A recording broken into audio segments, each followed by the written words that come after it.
Hi, good morning, everybody. Good morning.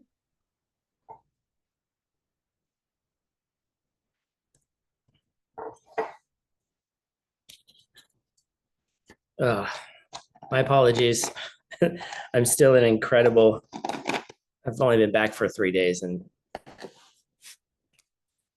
jet lag. Doing my best. Sorry. All right.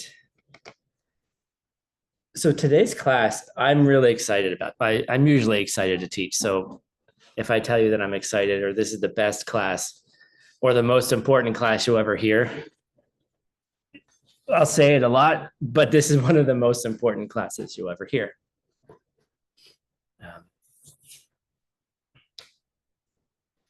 So in the last class, we moved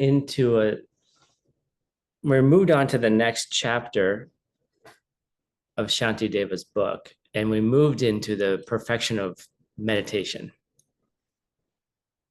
which, as many of you know, is one of my favorite topics. And in this particular, it's interesting, we only seem to spend a short amount of time on meditation in this chapter. It's not a really long, drawn out explanation like Pabonka Rinpoche's explanation of meditation that we're doing in the Lam Rim, for example.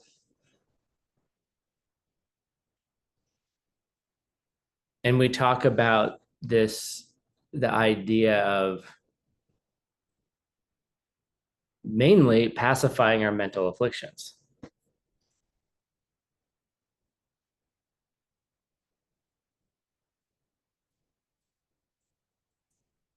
And he goes into and talks about like the things that kind of get in our way. Like, what is that main mental affliction? Does anyone remember what that main mental affliction is?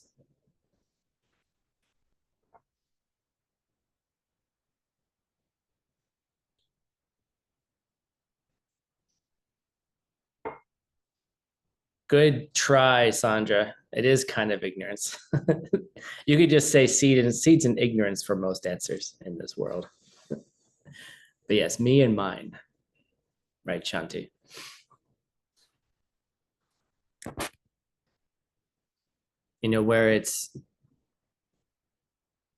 Where you grasp, you hold on to this thing of yourself and the parts of you, which also include the world. And so you start craving things like, I don't know, praise from other people. You want to get more stuff. You want to get more stuff for yourself. Like, you want more fame, you want more notoriety, right? You want more fame. You want more people to recognize you. You want more stuff. Like, you want 2 houses instead of 1 house. Like, you want, it's a thing where like a human being actually, as a normal human being, never can really be satisfied. I mean, even simple things like dinner. I had a great dinner last night. Actually, I had a great late lunch yesterday. And guess what? At 9 o'clock, I was hungry, right? It was like, oh, dang, I didn't eat dinner.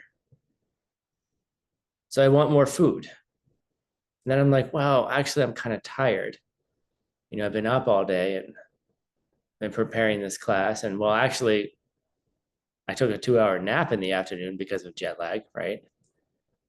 Then I felt better. And then I'm like, well, dang, now I have to sleep now, right? Even those basics, right? You can't get enough. You get enough food, either you throw up or you stop eating. And then you want more food. And it's the same thing with the things we want in life. Oh, my meditation is good, right? It's even travels into meditation. You had a good experience in meditation, so you want more of it, but you want more of it ignorantly, right? So these are huge, and then that becomes an obstacle to your meditation itself.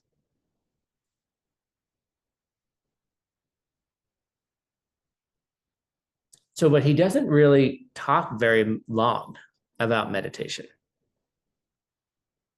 which is interesting because it's kind of the key to just about everything. Well, the practice of it is, let's put it that way. Meditation in and of itself has no power. So don't get attached to your meditation in the wrong way. I didn't say don't meditate either. Okay, that's not what I'm saying.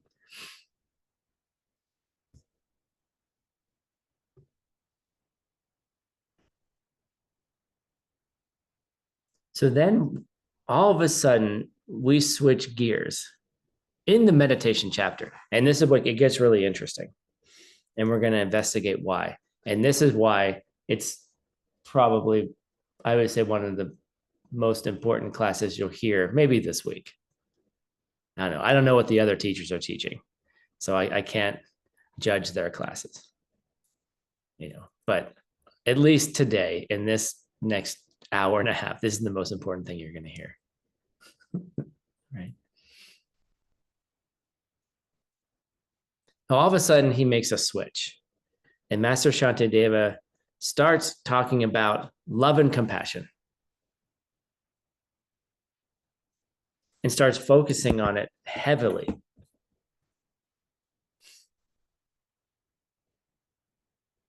And he kind of switches off meditation in the meditation chapter to talk about what he thinks is the most important thing. He's like, all right, great. Now you're meditating. Good. Excellent. You got over the first problem of meditation, which is, what's the first problem of meditation?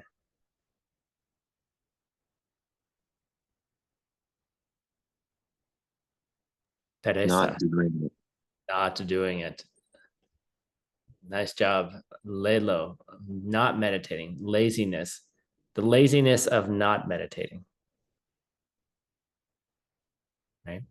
The laziness of looking at your meditation cushion and pretending and have it just collect dust or collect cat fur, because that's what happens to mine, because the cats sit on it, right?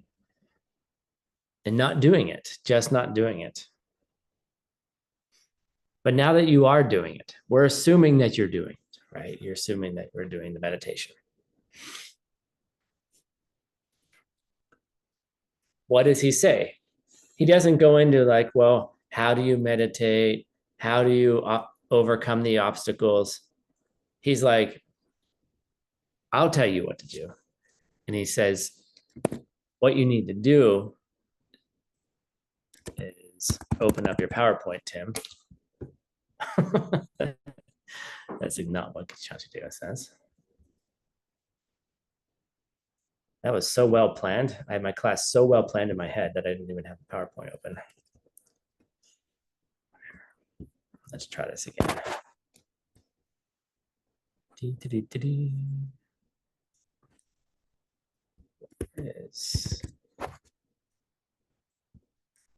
All right, here we go. Let's try the reveal again. He says, what do you need to do? And he says, Dakshin Nampa. He actually says it in Sanskrit, but this is fine. Dakshin Nampa.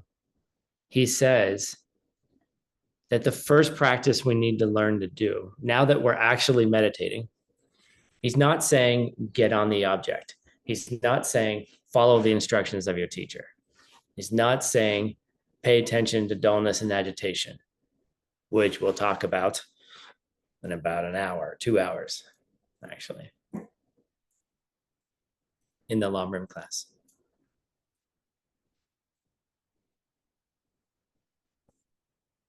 He says we need to learn the practice of treating ourselves and others exactly the same. Dak is me, or I, Shen is others, Nampa is equal, more or less. All right. That's the first thing he tells us to do.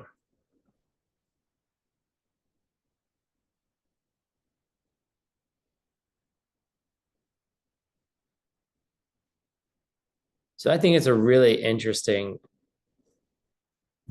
description here. He's not like, do all those other things. He's like, you want to know what the obstacle is to meditation?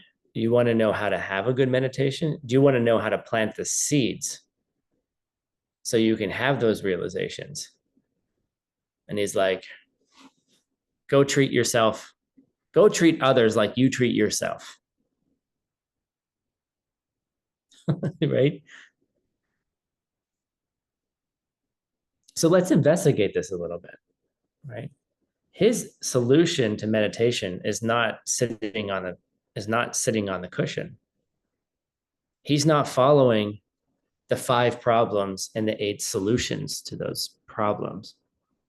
He's not following Kamala Shila, which is where those come from, mainly. Why did I say mainly there? They come from Kamala Shila, mainly. Roxana has been in the monastery enough to know.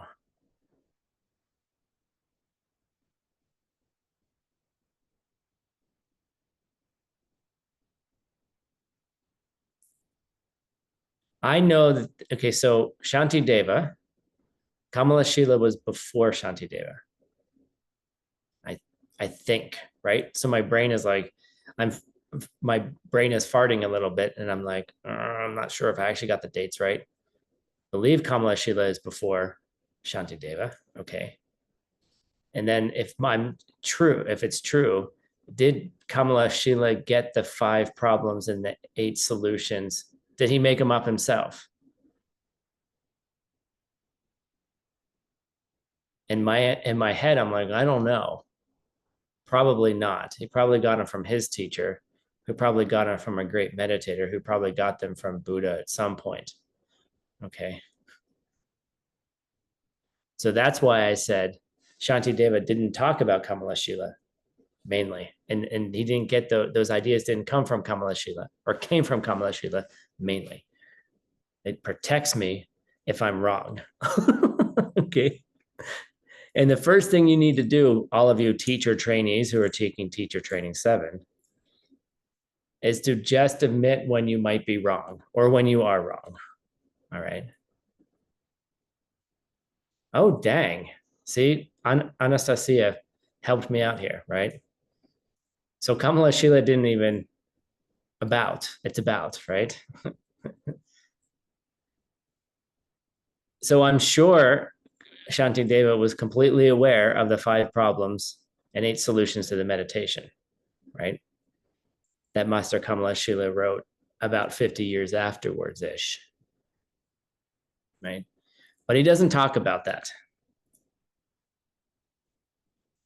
He goes to the level of what's actually getting in your way of meditation. You can sit on your cushion all the time and practice in the middle of the night, in the morning, in the afternoon.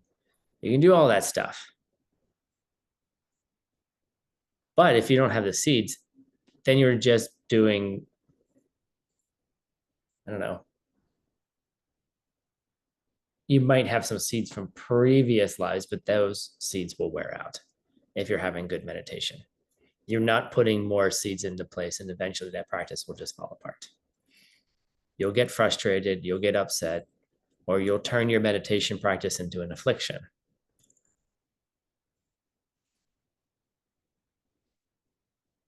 I have to do this because my teacher told me to.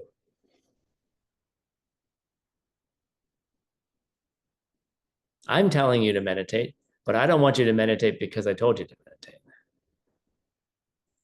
Because that's not motivation enough. Because you might not like me next week. I don't even know if you like me now. You just show up to class. You may not like me at all, right? You could be writing articles about how much you hate me.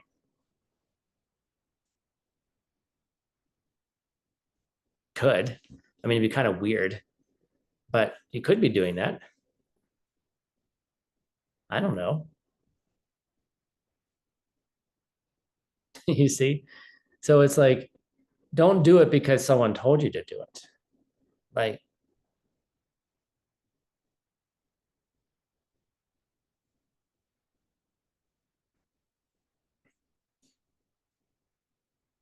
it helps you understand and think for yourself what the benefits are and to come to those and come to that decision yourself, which is actually kind of the solution to the first problem of meditation.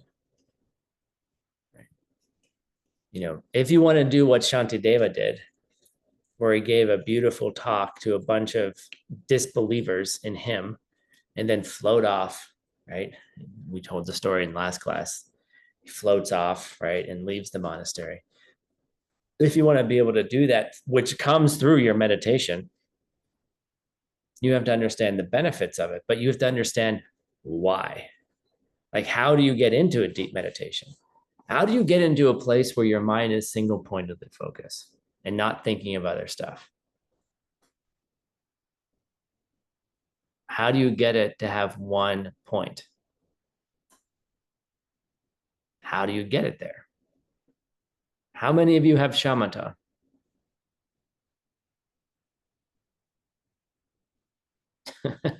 Sandra's like kind of frowning. How many people kind of want that? Wouldn't it be nice? It would be kind of nice. I mean, even if, like, what does it do for you? Like, what does it do for your mind, your capacity, right? How does it, so what is getting in the way? And this is like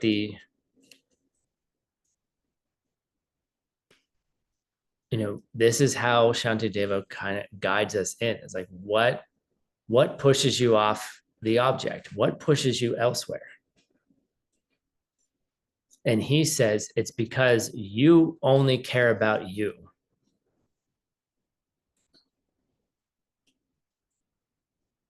Oh no, Tim, I'm a bodhisattva. I have bodhicitta.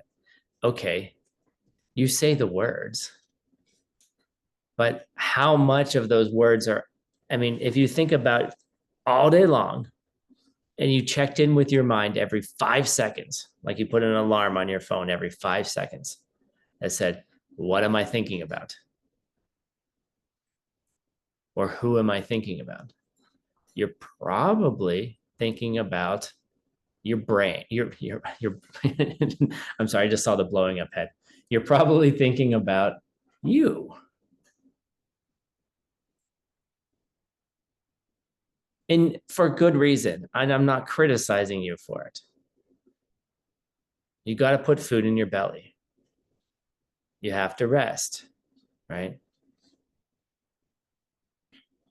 You're thinking about your problems. Even if you're taking care of somebody else, you're thinking about how you feel about how you're taking care of somebody else. Like even this morning, I woke up and I'm like, oh, God, I was like, I'm so tired. I'm like, I haven't adjusted yet. I'm like, oh, I gotta get up. Oh, I'm so tired. Like, yes, but like, I'm like, oh, I'm teaching class today, right? Great. But I'm thinking about me. I'm like, this body, these eyes, my head. Like, you know, jet lag hangover. Oh, right. All of these things. And I'm like, oh, I need to shower. Oh, I need to do this. Right. And I'm like, you're showering so you don't look ridiculous to the people on camera, right, Tim? Are you really thinking about them? Or are you thinking about how they're thinking about you, which is you just having a little bit of pride and vanity?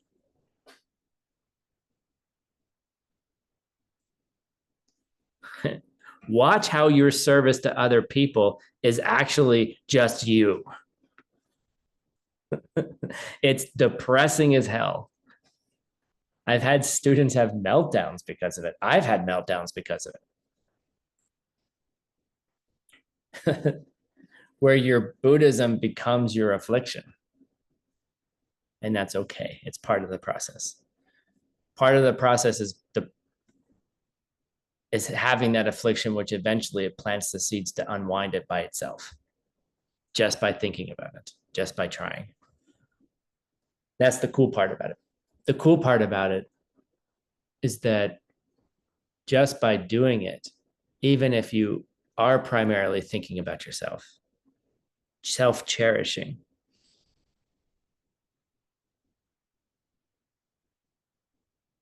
even if it's an afflictive self-cherishing,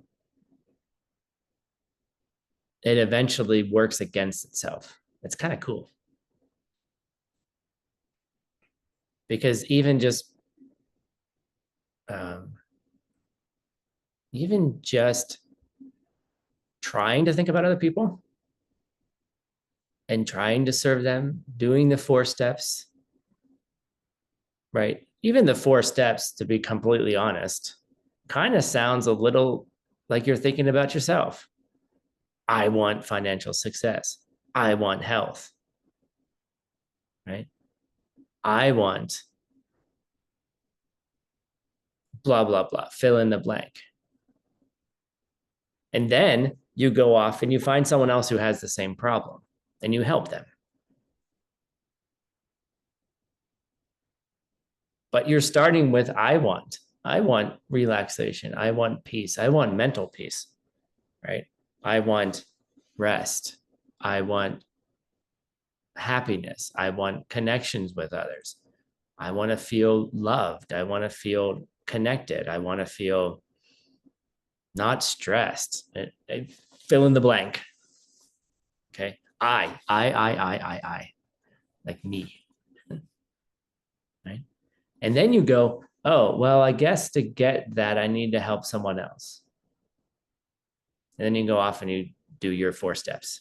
You do your Buddhism, right? But then it's like, then you can have a little meltdown about it because, and it is in some ways self-interested. Maybe a little self-interest, like there's an enlightened self-interest in it because you're trying to do something different.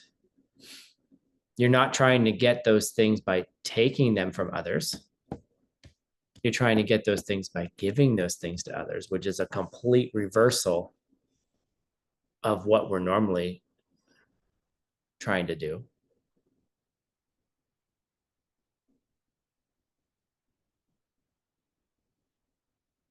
All of you introverts out there, right? I saw half of you go like, what, me? Like when you just want people to leave you alone, right? Because you need to recharge, or you're like, the thought of like another human being in your space stresses you out, right? How do you get that space that you need? Do you start yelling at your family? Tell them to leave you alone, run into your room, slam the door, hide in the bathroom, blah, whatever those things are? Yes, most of us introverts will do stuff like that. Or just shut down and close the curtain and walk away. Or how do you get that space for yourself? You could take it from others, meaning like forcefully take it, or you can start offering it to other people, and then it creates it for you. And then what weirdly starts happening is then you have too much of it. And you're like, well, actually, I want people around. Right. And then you figure out what you actually need. But by giving that space to other people just to do their own thing, gives you that space. Right. So there is a reversal happening that's not completely self-interested. But that reversal is what's planting the seed for the attenuation of that self-cherishing.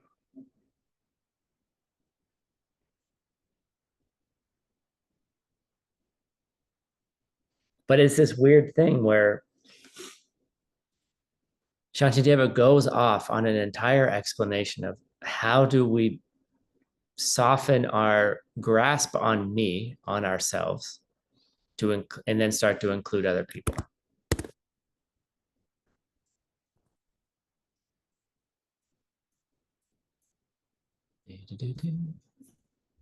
And I want to read something because this is how he justifies, this is how he gets from meditation to Daksham Nampa. How he gets from meditation to taking care of others like you take care of yourself. Notice he doesn't say only take care of others. And he doesn't say, don't become a martyr. Don't become one of those people that runs around just serving other people. Right? That itself is an affliction too. Right? Dak Shen. Dak is one. Dak is the first word. Me, mine. Me, I. Dak Shen, me and others. Equal. Right? So you have to treat yourself as one of those beings too.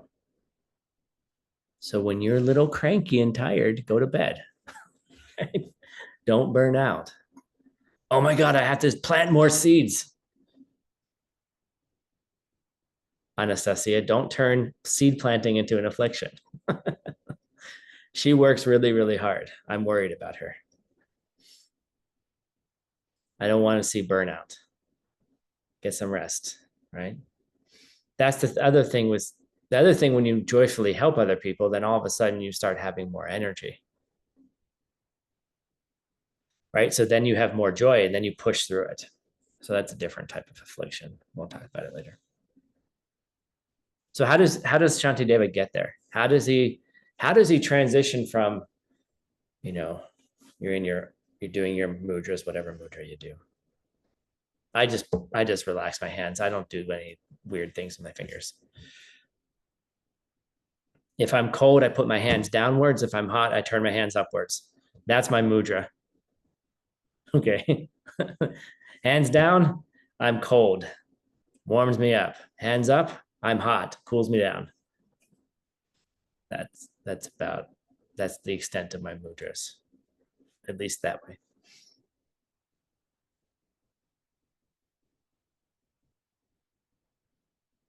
All right. Let's see. Before I show this, who's going to read? Who wants to read?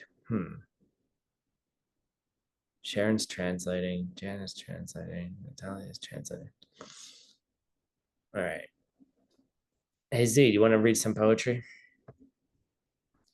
I can do that. Okay. We read it slow enough so give some time for the translators. You got it. We spend our days in gentle walks and thoughts of helping others, here in the silent peace of the forest, blowing in soft breezes. We live doing as we please in our mansion of a wide, flat rock, cool with the touch of moonlight and sandalwood scent of the holy. living deep within the woods of peacefulness, completely emptied of conflict and the afflictions. We live, we live where we please, as long as we like, in abandoned houses or caves, or else at the foot of a tree. We have given up the suffering of owning and protecting things. Carefree we live, relying on nothing. Okay, cool. All right, so what he's talking about here is he's talking about being in deep meditation retreat. So, we have to be careful. What is he really talking about? Like, so I'm going to go kind of backwards here a little bit. Right. He says the places that we like, we live in places like abandoned houses or caves or at the foot of a tree. Right. The idea is that when you're going into deep meditation for long periods of time, is that there's a type of liberation that comes from not owning things and protecting things. The more stuff you have, the more you think about it. And we're just talking about ourselves right now, right? The more houses you have, the more bank accounts you have. Oh, you want financial freedom? You know what? You want to not be financially free? Make a lot of money and start having to manage it. Okay. Oh, well, that really sucks, Tim. Like, I don't have a lot of money. Like, I'd rather have that problem than the problem of having to manage money. Okay, yes. Most of us would. But the more things you have, the more things you manage. I've heard very wealthy people tell me they feel broke. I'm like, you got 10 houses. Yeah, but they have 10 mortgages, right? They have 10 sets of problems at every single one of those houses. They have people that manage it. They have to hire people to do it. All of a sudden, their 10 houses become obsessions, right? I'm like, dude, just sell a house. Just sell one of the houses. You don't need 10.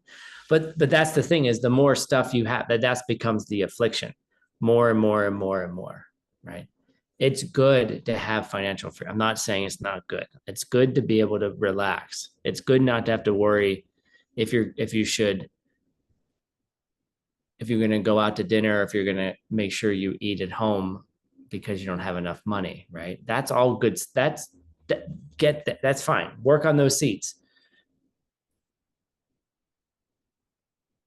But what he's saying is, when you go into deep meditation, and I've done this, right, where you give up everything for a month. It's like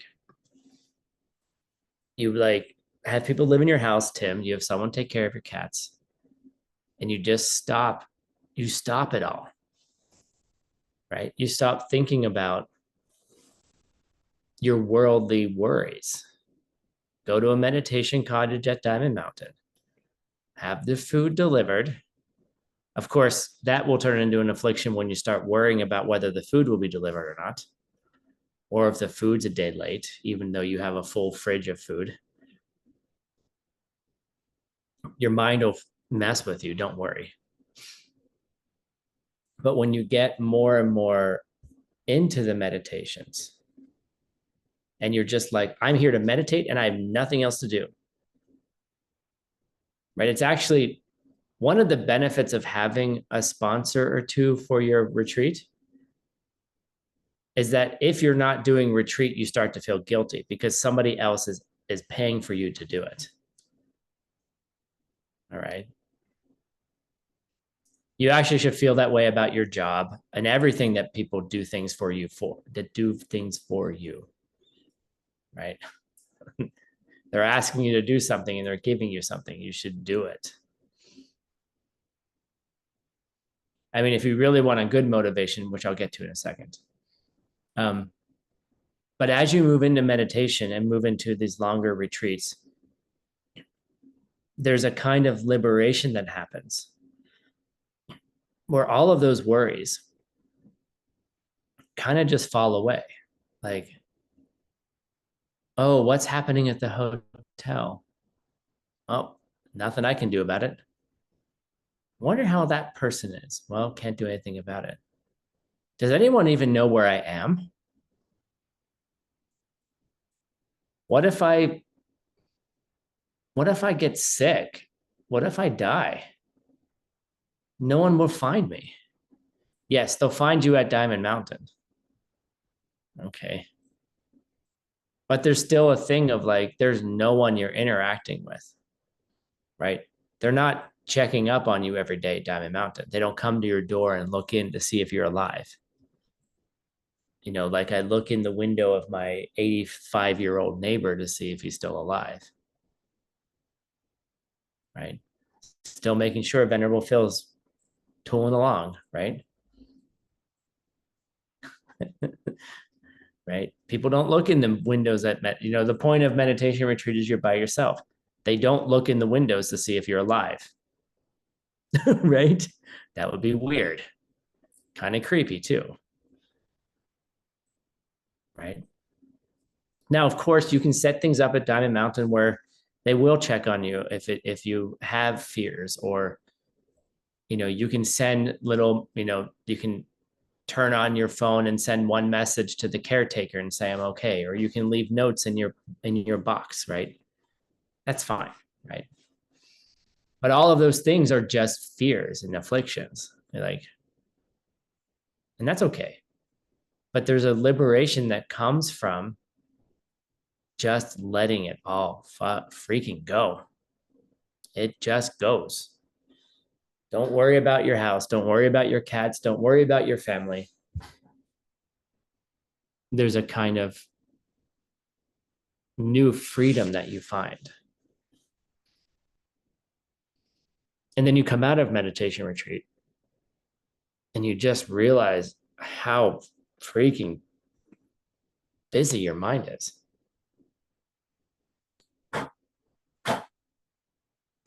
Worrying about stuff that you can't control anyway. Right? So that's the first thing he's talking about. And I really suggest that sometime, even if you're not going on meditation retreat, go somewhere for a couple days and live with the feeling that no one will find you if you die. But please don't do this in a way that you'll die, okay? Like, I'm not recommending going out into the desert. I don't want this to show up on social media that someone dies because they walk into the Arizona desert because Tim told them to do it. It's not what I mean. What I mean is have that experience that maybe someone couldn't find you, right? Can you turn it into a liberation, right? Those of you who have children, that will worry the crap out of you. What will my child do without me? Good. That's a good place to investigate. Because what would there's no difference between going into the woods by yourself for a little bit with the proper equipment to take care of yourself, or just driving down the street to the grocery store. Both have equal chances of non-survival. Okay, you see. You don't worry about it when you're going to the grocery store to pick up the soup for your kids, right? You don't think, well, what happens if I don't make it back? I've done this. Like every time I leave my house, I look at my cats and I'm like, hopefully I'll see you again. Where was I? What country was I in? Where was I? I was in Japan couple weeks ago, and my neighbor called. Well, my neighbor wrote me a message that said, Tim, call me. I have some sad news. And I'm like, and I thought it had to do with them. I thought that they had been going through some health problems. I thought they may have gotten bad news, or this person cares for an old lady, thought maybe she had died or Venerable Phil had died or something. So I called and she said, I'm so sorry, but I found one of your cats dead on the driveway. And I was like, I sat down on my bed and I started crying and I was like, for 15 seconds. And then I was like, wait, my intuition was like, something's not right. And, she described the cat pretty well. And I was like, something's not right. So I called my other neighbor. I was like, hey, is Nia there? She goes, yeah, she's sitting right here. I'm petting her. And I was like, okay, cool, thanks. And it turned out that the cat in the driveway was a neighbor's cat that had just moved from Alaska and had gotten out. And we were having a heat wave and wasn't used to the heat, right? So, yeah, it was still sad that someone's cat died. And it wasn't mine, but it was still someone's cat, right? But that's one of my biggest fears, that I go away and then my cats die and I'm not there to be there with them, right?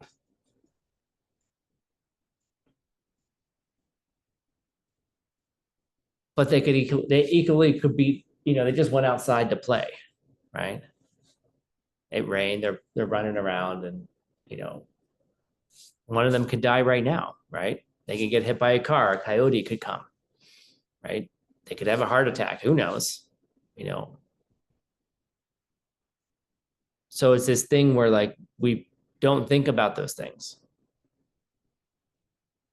right? And then get yourself into some meditation retreat and see what happens, right? But there's a freedom to not worrying. Those things still equally could happen, but you kind of let it go. And then Shantideva's like, this is how the compassion comes in. Here we go.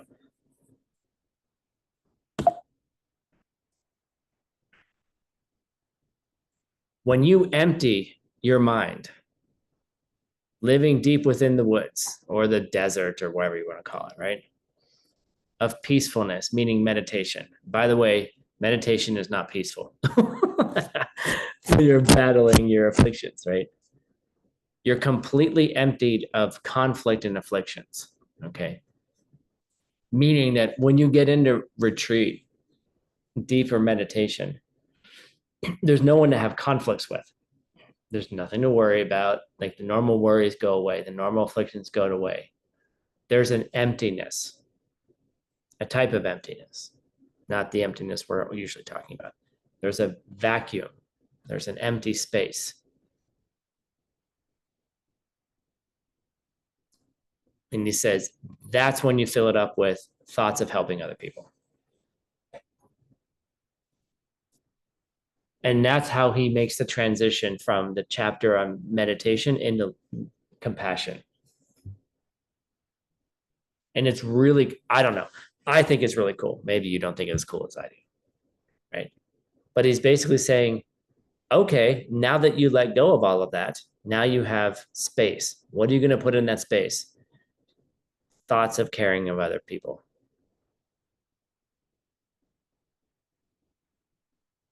Meditating on how to serve other people, meditating on others, meditating on what others are, meditating on what others aren't.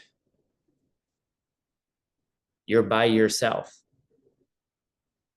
When you end up doing Vajrayogini practices, all you're doing is thinking about other beings, purifying other beings. You work on becoming enlightened, and then that enlightened you then goes off and cares for others. That's what you're doing all day long. right? You're just doing it, right? You're visualizing others, you're visualizing their problems, you're visualizing how to care for them, how you're going to remove those afflictions, how are you going to serve them in your enlightened form. That's what you're doing in retreat. You empty all the other stuff out. Your basic needs are cared for. Sorry, translators. Your basic needs are cared for.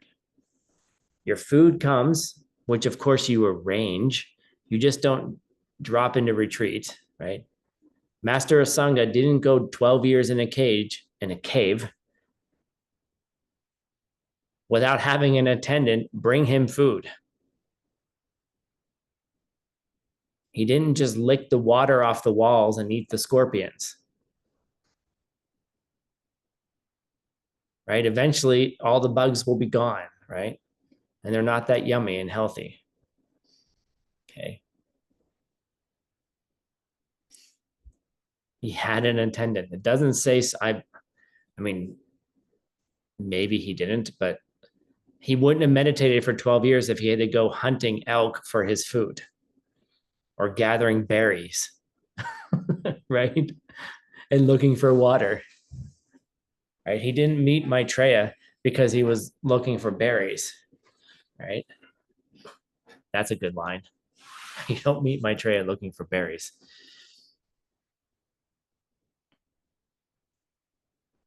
Take care of it. Have someone bring, make enough money, save the money, and then pay for the food to show up. Or look for a sponsor. Find it somehow, right? You have a house, right? You don't go meditating in a cave where there's a lot of bugs. Forget it. It's going to annoy you. Have you ever thought you had bed bugs in your bed? I got an ant on me. That's ironic.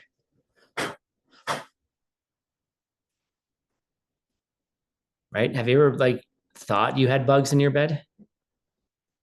How hard is it to sleep? Right?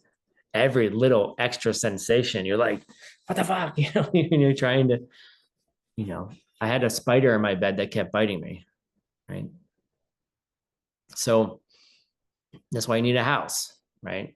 Got your food, you got your house. What more do you need to meditate? Right? And then you turn your mind towards other people. And to me, I think it's a really,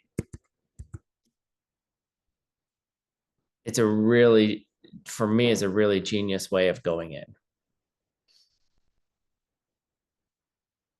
So what normally happens to people is when they hear this, I got to treat others equally to myself, right?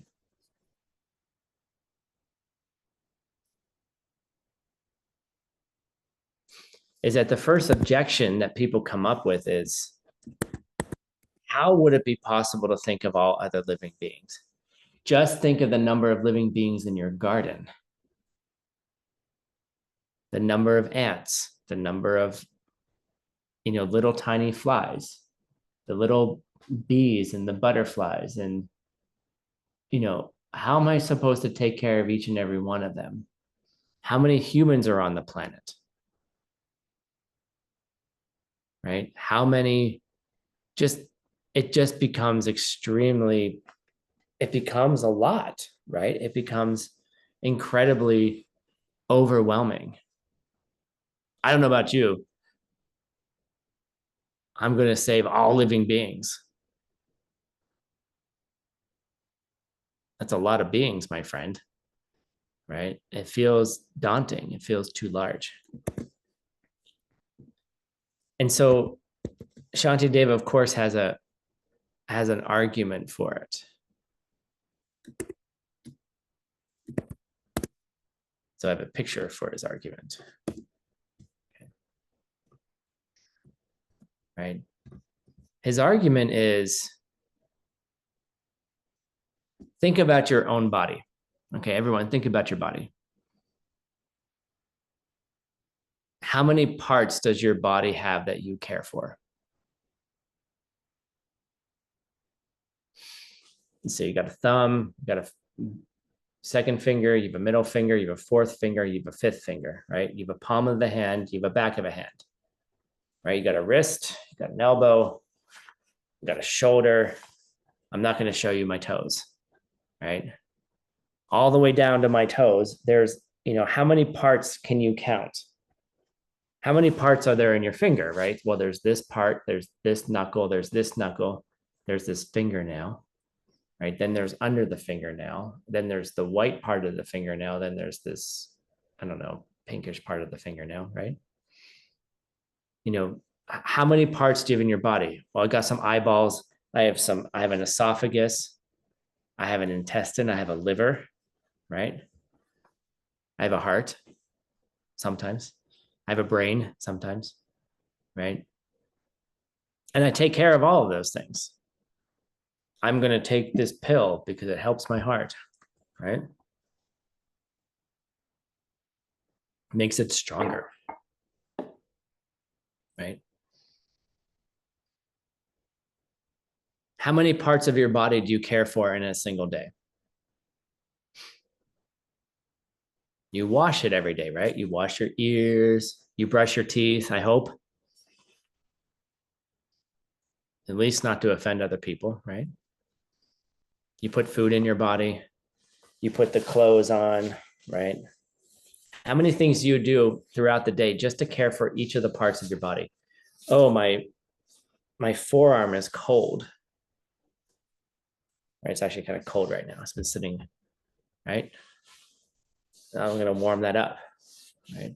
All of those parts of the body, they belong to one person.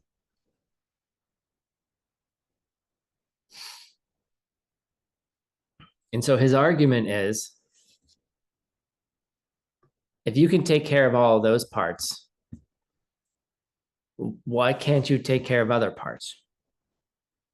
Why can't you take care of other people? They're just another part. There's a million things that you're taking care of on a day-to-day basis. There's a million things that your awareness is attending to all day long. Why not just add one more thing? We're going to do a meditation a little bit later in class, which actually helps conceptualize this for us. Because what we think is that this stops me stops at my skin, right? Or maybe at the length of the hair, or maybe at the, I don't know, maybe you feel like you have an aura around you, right? Your field, right? Maybe it stops there. Where does the conceptualization of you stop? If you're a mother or a father, the conceptualization of you extends to that child. You are so automatically in tune with that child, and you will take care of it like immediately, especially infants, right? But I've seen my parents are, it's like they're still doing it to me, right? Immediate, like it's part of them, right? My pain is their pain, right? And this is one of the reasons why a lot of parents struggle, because it becomes too much, right? Because it becomes too much to care for someone else's pain, right? When their pain is too much. But if a parent can do it, what stops you from extending it beyond one person or two people or 10 people, right? Where does that line, the boundary between me and others, who created that boundary? Who created that boundary?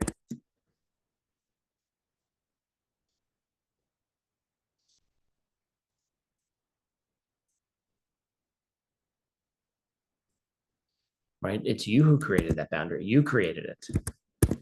Like, you could decide that you're going to stop at me. My skin is as far as I take care. I don't take care of anything beyond my skin. Everything else, y'all go. Sorry. Somebody told me the other day that I need to be more careful because there's children in the class. And I was like, you're absolutely right. I'm like, if I want to be family friendly, I have to attenuate some of the things that I say. And I agree with that, actually. So my apologies to any of the parents who have brought their children to my classes, and I have said offensive things because I wasn't thinking about the children. Right? They may not be ready to understand the joke or what I'm talking about. So I'm going to try to be more family friendly, although what that means what my definition might be different than yours, but I'm trying to be more inclusive. So I will swear just a little bit less.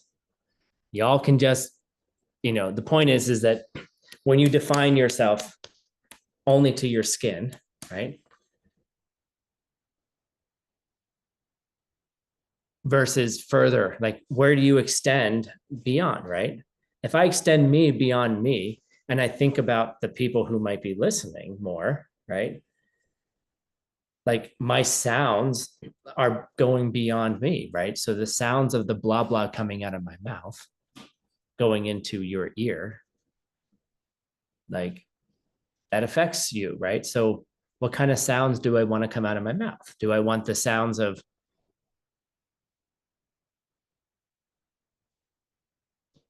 do I want nice sounds? Do I want you to hear nice sounds or do I want you to hear nasty sounds? Right?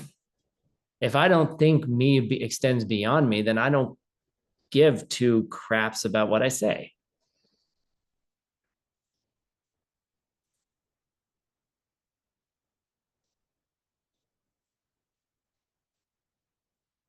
You see, so where does me stop? And that's a really interesting question. Does your me stop at the edge of your house? Or why do you only take care of your kids but not the neighbor's kids? Oh, well, that's their responsibility. Okay. Sure. Yeah, I think so. Right? But why? Why does it stop there? Why do you stop there? Oh, I don't have the capacity to. Okay. And that's true in some ways. But that's just a conceptualization. Your seeds are just opening up that way. All right, next battle that we have. So the next objection that comes up is we could never learn to treat other people as equally as ourselves because I don't feel their pain. Like, if I take, if I take a knife and I, start cutting my arm, don't do it. Start cutting my arm, right? I feel pain, right? I feel the pain.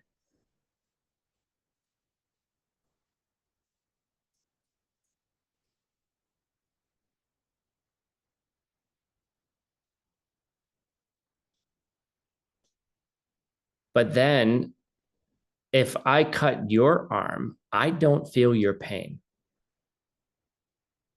I can see it on your face. I could see it in your reactions. But I don't actually feel your pain, do I? I don't feel, I don't. I don't I don't cut you and feel you. I don't feel the shearing, like, I just don't feel it. And so the objection is, well, then how could I really, like, if I put my hand on a stove, right? And it just, if anyone's burned themselves, most of you probably have, it hurts, right? And you're like, you start swearing, you go over to the sink, you put the cold water on it for 30 minutes and it doesn't help, right? And then blisters up and whatever,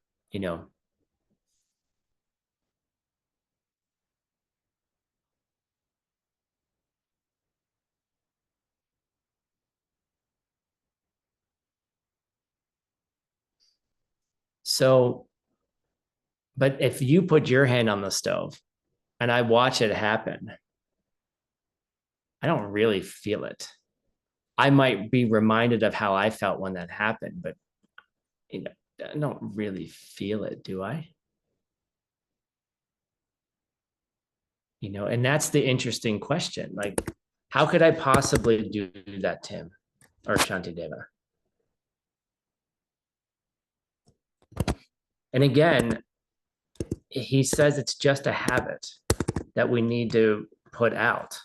And I got a great one for that. Like, stop that old habit, right? Just put out the old cigarette, right? It's how you conceptualize,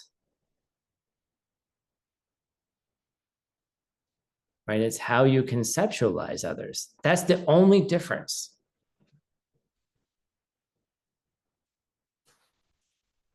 No, you're still not feeling their pain, but you understand how unbearable it is. Like, if you can understand how unbearable the pain is for yourself, it's going to be, you know, all you need to do is switch that conceptualization and how unbearable it is for other people.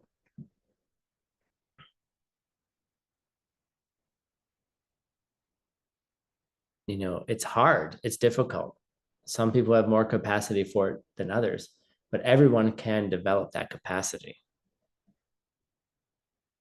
It's just how you define yourself. Me, right? How me is. And that's the difference between renunciation and bodhicitta. Bodhicitta is just renunciation where you realize that everybody else is experiencing the same unbearable pain that you're experiencing.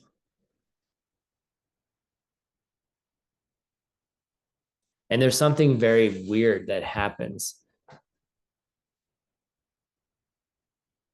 when you understand that other people are experiencing the same unbearable pain that you experience. Your unbearable pain becomes a little bit more bearable.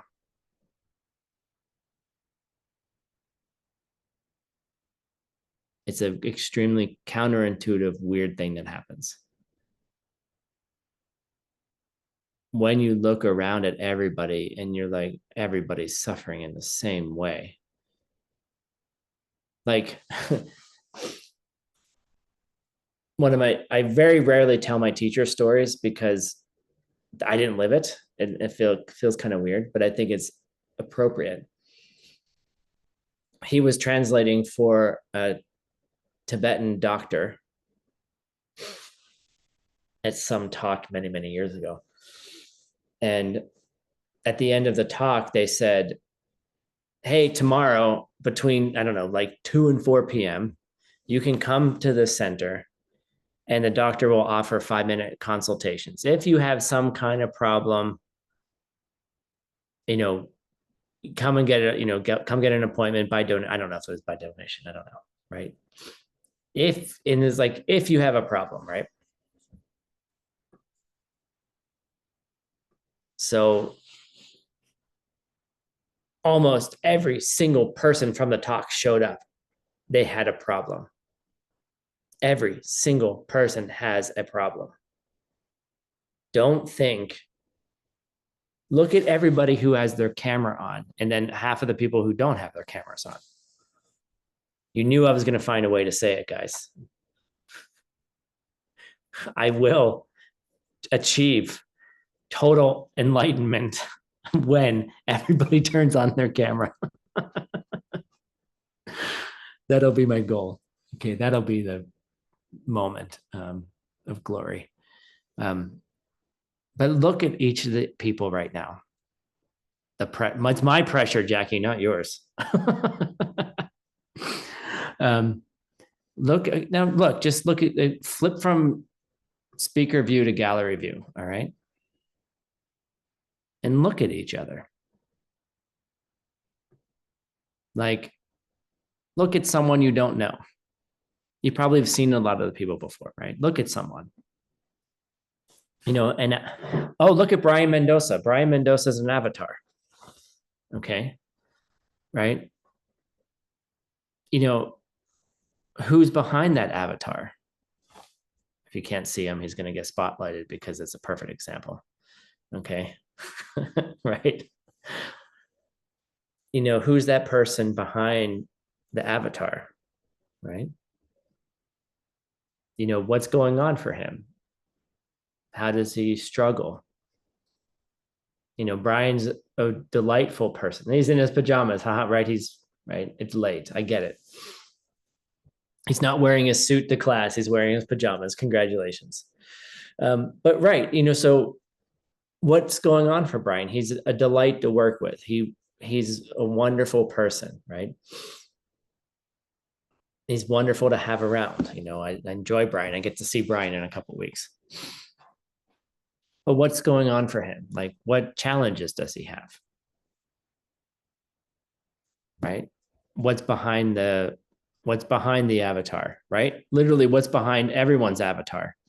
Like, you know, the face that people put on, is that the face of unbearable suffering? Probably not. But what's behind it is intense suffering. Different days, different levels. Yes, I know. But look at somebody else.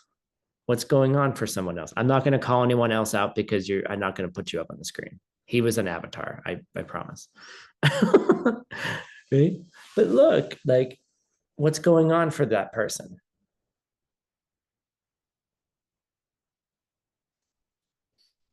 You know, and they suffer the same way that you do. You know, and so all those people showed up because they wanted to see the doctor, right? There's something incredibly liberating and slightly, you know, ego crushing when you realize that your suffering is not unique. Your problems aren't any more unique than someone else's problems. But you conceptualize it that way. And that's what Shantideva is telling us. You conceptualize that your problems are you, and nobody else has them.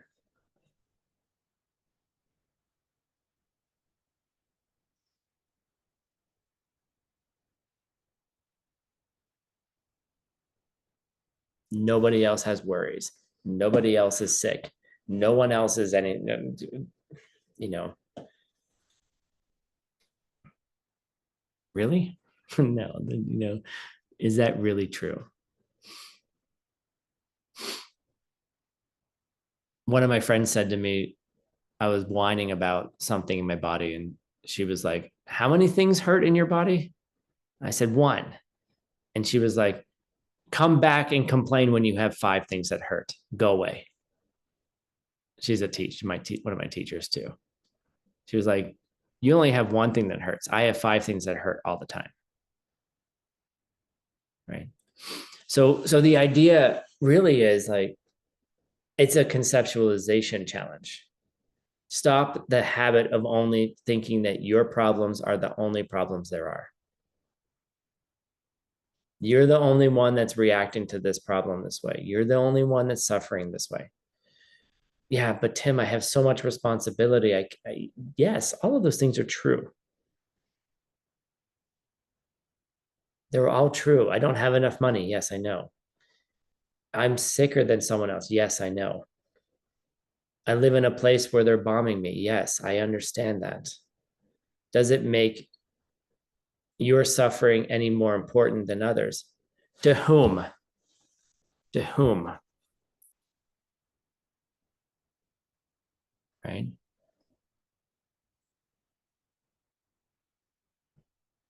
When you conceptualize it differently and you move your skin beyond yourself further and further and include others into you, it changes the whole game. And so instead of coming at it, Kristen, from just the idea of it's all coming from me as seeds, which is true, Shantideva goes in the back door and he's like, another way to conceptualize that things are coming from me is including others as me. Right? And it's a hard thing to do. And the whole point, I want to go back to the beginning, is that we're not diminishing our own challenges. Those things are real for us. Dak Shen Nyampa. Okay? Dak Shen, me and others. Yes, you're suffering. Yes, true. Good. We're recognizing that. You've been recognizing that all your life. Okay. You've only been thinking of me all of your life already. You're just adding in more. You're not thinking of you anymore. You're just adding in more. You see?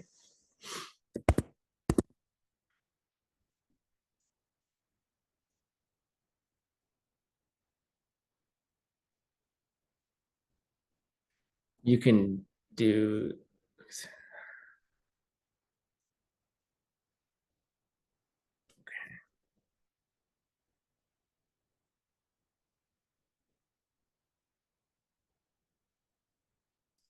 And this is really where Shantideva goes, is that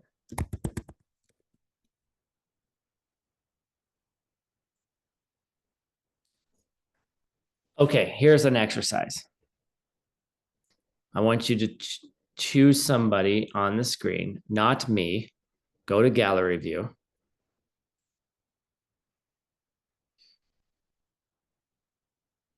And choose someone to look at. And those of you who don't have your camera on, that's fine. Just look at someone else.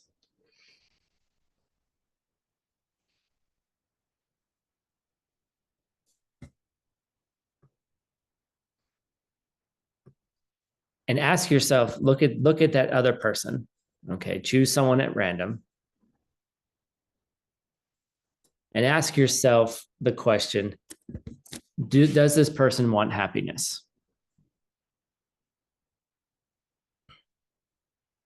Okay. Now go look at somebody else. And ask yourself, does that person want happiness? Okay. All right. Look at a third person. All right. I'm not telling you who I'm looking at. Does that person want happiness?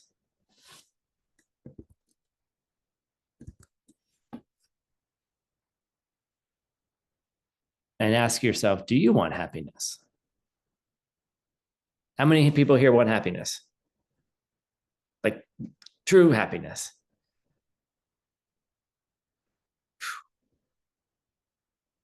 And if you don't want it, okay, you're in the wrong place. Okay. But no, right?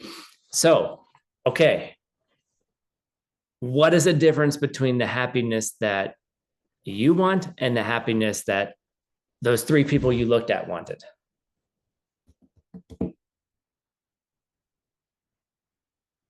Is there a difference?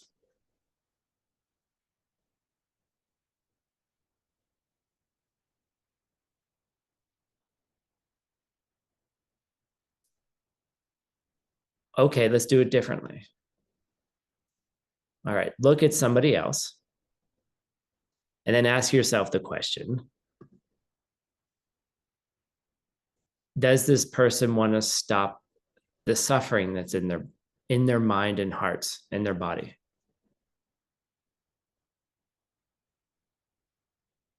Okay, let's go look at someone else. Go look at a different person.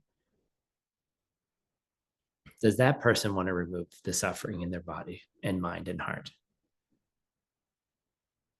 Okay, all right. Look at this. No, look. It's really wonderful because you can see all of your eyes now. Look at somebody else. Does that person want to remove all of their suffering?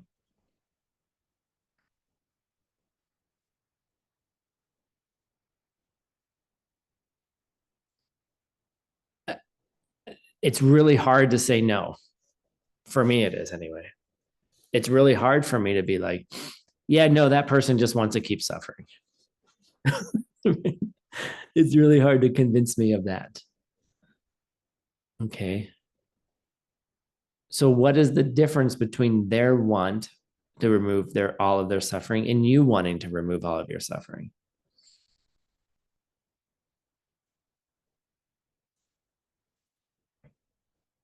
What's the difference? Hi, Wilder. It's good to see you.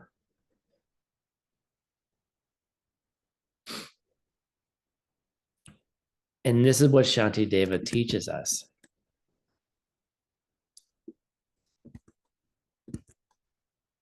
That because we are the same, we all want happiness. We all want to stop that suffering. That it's illogical it's illogical to only work for your own.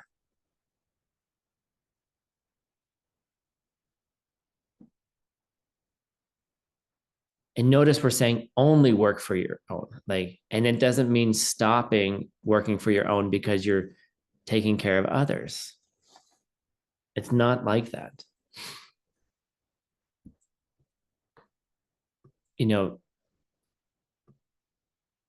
Oops, sorry. Wrong one. Right? If you're the only one that's happy and you're sitting in a beautiful restaurant eating delicious food, I'm sorry, I didn't think about the picture until afterwards. She's drinking grapefruit juice. Okay. Elegant dinner with grapefruit juice and a wine glass. Didn't think about it when I put it up last night. But the point is still the same. Can she truly be happy if she's the only one in the elegant restaurant eating a delicious meal, has everything she wants, and there's no one to share it with? And she's looking outside and everyone else is looking in the window being like, I want to have that meal too. Right? That's the opposite argument.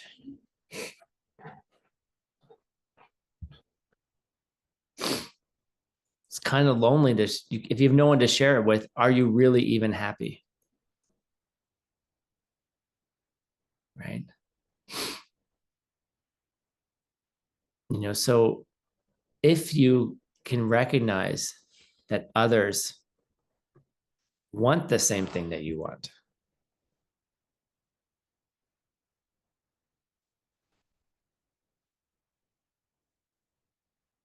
and I think you may have just proved it to yourself. And if you can look at others and say, do you want to just alleviate that suffering a little bit? Do you want that to go away? And if you can say yes, there's no difference between yours and theirs. None.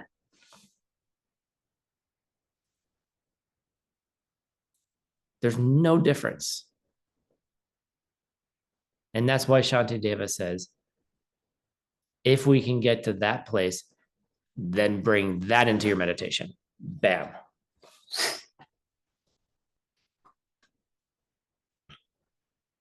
That's your life off the cushion and on the cushion become no different as well. Your life in meditation and out of meditation become no different.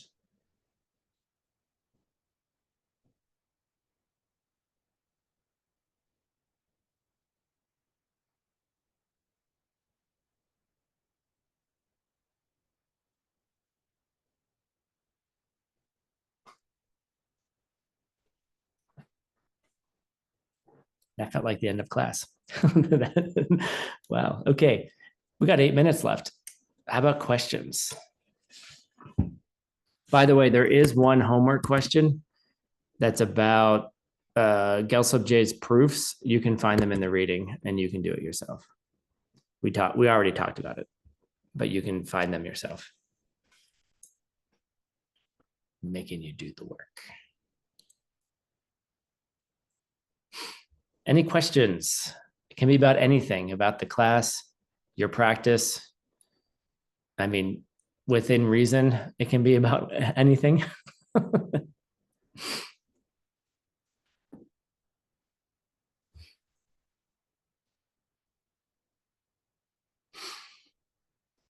You can put it in the chat. You can write it in your own language, or you can just turn on your microphone and start babbling. Sharing, excuse me.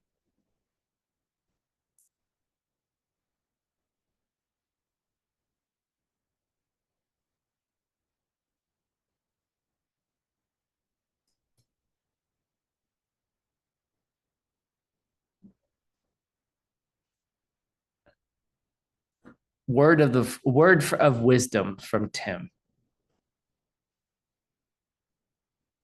It's very difficult in the moment when you get the opportunity to ask questions, because then your mind goes blank or you get shy. I have a little file on my phone that I just ask questions. I write my questions on there.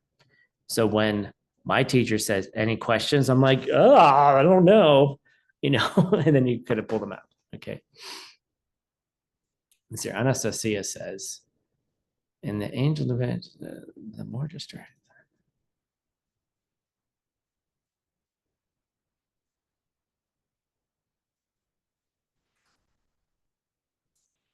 Anastasia asks a question that I don't know the answer to exactly. In the angel debates the devil, there's a line that says, translators, it's in the chat. The more distracting thoughts you have, the more bodies of an enlightened being you can produce. My question, Anastasia, I haven't studied that text for a while. Is that the angel talking or is that the devil talking?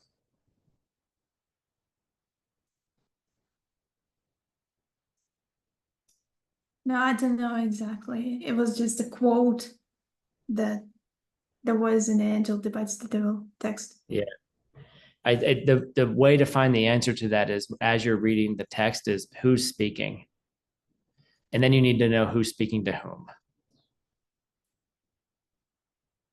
My guess, if I read this, if I remember, is that this is probably one of the devil's arguments to say something like, well,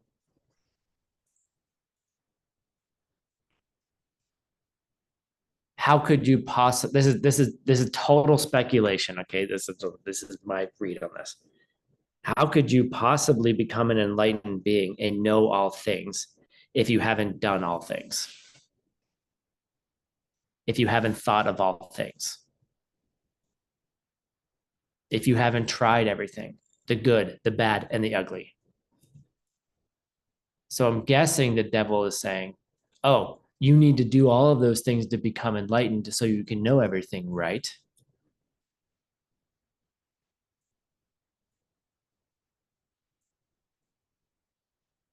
It's not a bad argument. How could you possibly become omniscient if you don't know it, if you haven't done it?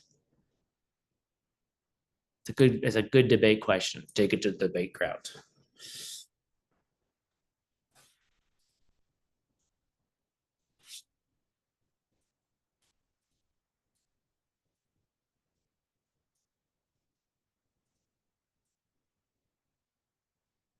Oh, there you go. Now the questions are coming. Good job. Can I say something? I'm going to read one of the questions first. Okay.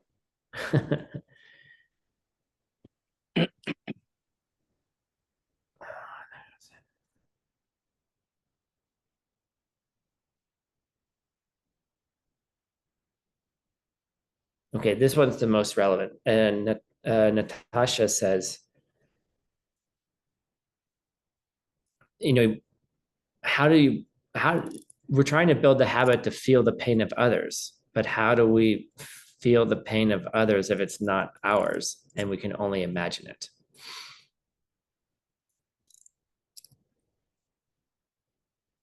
We don't feel the pain of other people.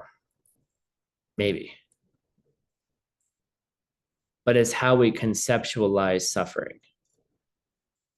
That we think that our pain takes priority over other people's pain.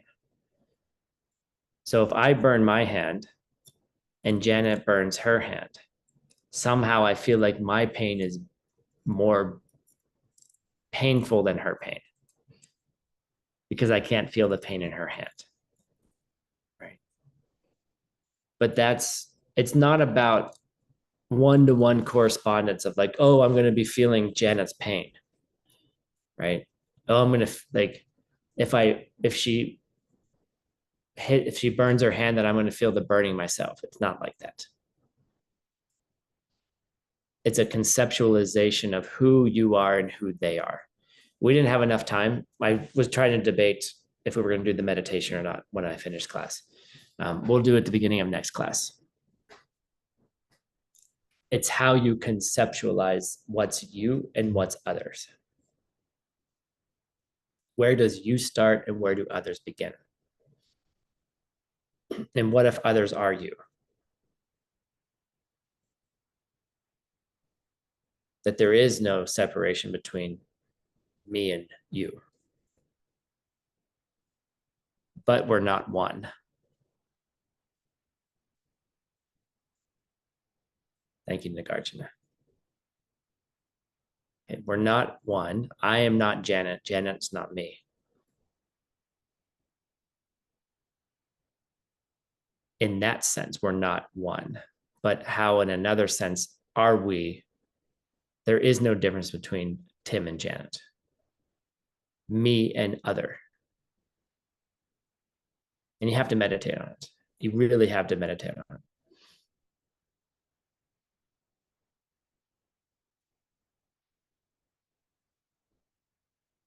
That's all.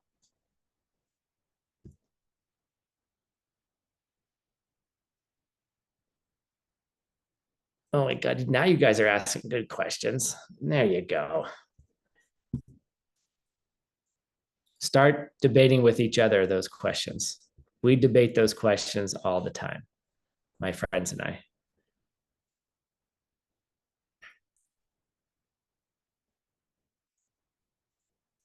Sandra, the answer to your question is finish your 18 courses. Brian, we'll talk about that in Taiwan.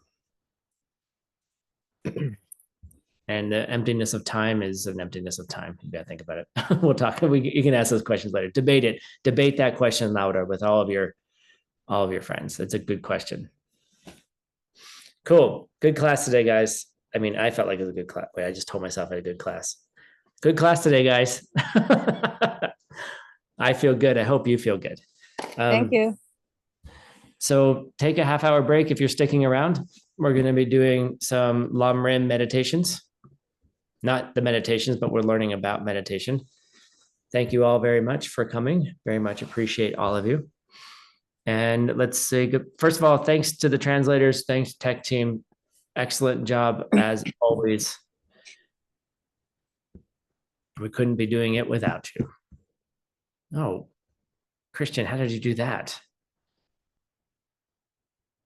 He did a cool little thing. Anyway, all right, let's say goodbye to each other and see you in a half hour if you're sticking around. Bye. See you next week. Thank you. Gracias, Bye. Maestro Thank T. you. Thank you, Thank team. you. Good job, team. Thank you, translators. Thank you, teacher. Thank you. Thank you, teacher. Con Cảm ơn thầy. Спасибо. Con Thank cảm you. ơn thầy. Mẹ xem nè. Con cảm ơn thầy. Mẹ cho con một.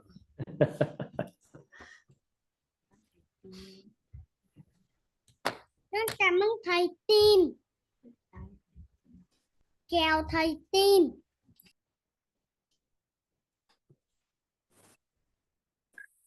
Thank you, team.